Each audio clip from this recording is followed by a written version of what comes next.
বন্ধুরা, এই মেয়েটিকে আজ ছেলেপক্ষ দেখতে আসবে, তাই সে রেডি হচ্ছিল। তখন সেখানে বাবা চলে আসে এবং বলে, মা তুমি এখনো রেডি হওনি? আসার সময় সবার জন্য চা নিয়ে এসো। তখন মেয়েটি নরম কণ্ঠে বলে, বাবা শুধু চা খাইয়ে কি করে বুঝবো যে পুরো জীবনটা তার সাথে কাটাতে হবে? এটা শুনে বাবা কিছু না বলে সেখান থেকে চলে যায়। কিছুক্ষণ পর মেয়েটি চা নিয়ে আসে আর ছেলেপক্ষের মেয়েটিকে অনেক পছন্দ হয়ে যায় এবং বলে, আমাদের অনেক পছন্দ হয়েছে, তাহলে কি আমরা সম্বন্ধ পাকা ভাববো? তো বাবা বলে, ঠিক আছে, কিন্তু আমাদেরও তো আপনাদের বাড়ি আসতে হবে। তিনি বলেন, মোস্ট ওয়েলকাম। কিন্তু কেন?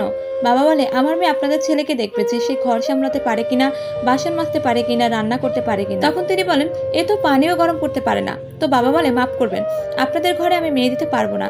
এটা শুনে সেই ছেলেটি বলে, আঙ্কেল 10 দিন পর আমাদের বাড়ি আসবেন, ততদিনে আমি ঘর সামলানো ও রান্না করা শিখে নিব। এটা শুনে মেয়েটি ও তার বাবা অনেক খুশি হয়ে যায় এবং সম্পর্ক পাকাপোক্ত হয়ে যায়। বন্ধুরা, বাবা তো বাবাই হয়। বাবাকে ভালোবেসে থাকলে ভিডিওতে একটি লাইক করে চ্যানেলটি সাবস্ক্রাইব করে দিন।